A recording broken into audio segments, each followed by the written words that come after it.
भारत में पेट्रोल और डीजल की कीमतों को लेकर चर्चा तो अक्सर होती रहती है, लेकिन सोचिए अगर आपको कार ऐसा ईंधन इस्तेमाल करे जो सस्ता भी हो, प्रदूषण भी कम करे और देश का तेल आयात बिल भी बचाए, यानी उसको भी घटा दे, तो तस्वीर कितनी बदल सकती है।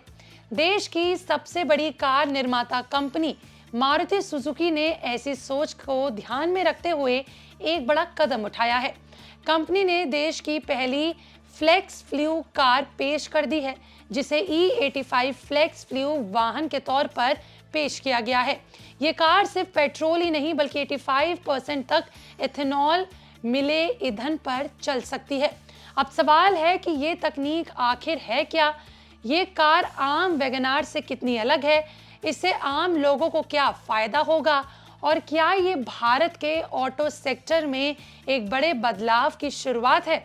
और एक और सवाल, क्या आने वाले समय में इससे पेट्रोल डीजल पर हमारी निर्भरता कम हो सकती है? आइए समझते हैं और जानते हैं इन सभी सवालों के जवाब आज की वीडियो में। नमस्कार, मैं आपके साथ तनीषा, आप देख रहे हैं बिस्तर।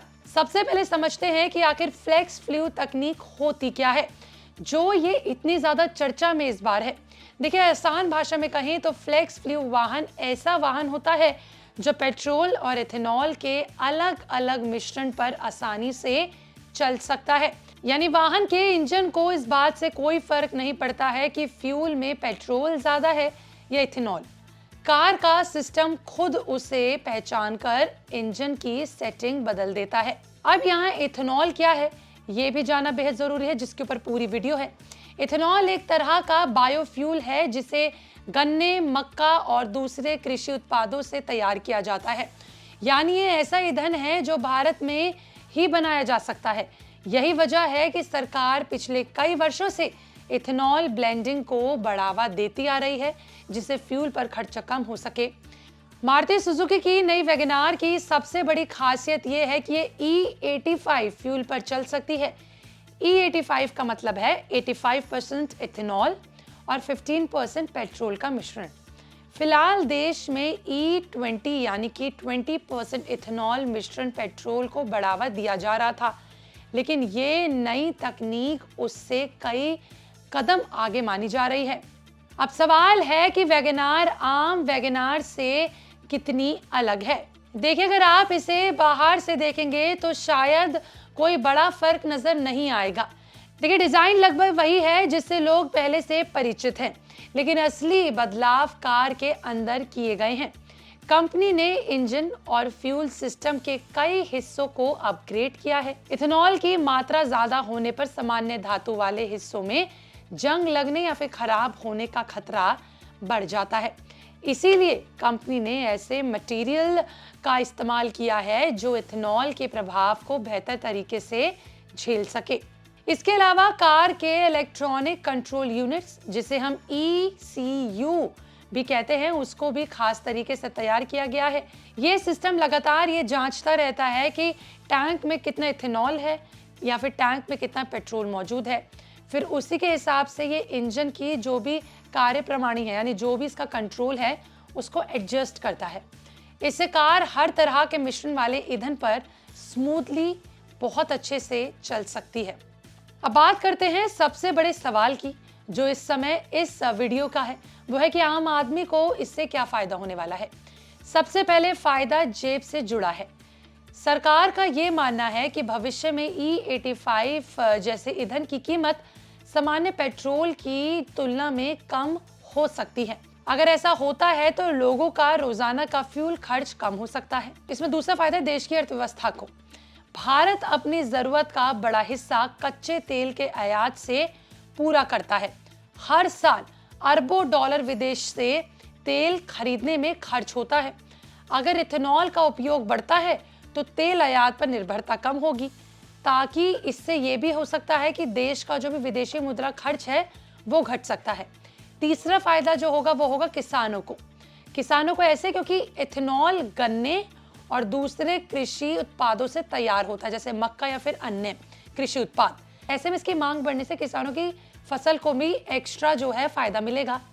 उनकी आय बढ़ने में भी मदद मिल सकती है, क्योंकि उनकी जो बिक्री है वो बढ़ेगी।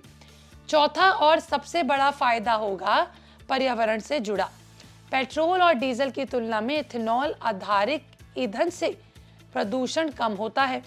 इससे कार्बन जो भी उत्सर्जन का कम इस्तेमाल होता है। यानी यही कारण है कि दुनिया के कई देश जो है वैकल्पिक और स्वच्छ ईंधन की तरफ तेजी से बढ़ रहे हैं। अब सवाल ये है कि जब इलेक्ट्रॉनिक वाहनों का दौर चल रहा है तो फिर फ्लेक्स फ्यूल कारों की जरूरत क्यों है? दरअसल भारत जैसे बड़े देशों में अभी भी कई इलाकों में इलेक्ट्रॉनिक वाहन चार्जिंग इंफ्रास्ट्रक्चर पूरी तरह विकसित नहीं हो पाया है। ऐसे में फ्यूल फ्लेक्स वाहन एक बहुत ही अच्छा व्यवहारिक विकल्प बनकर सामने आया है।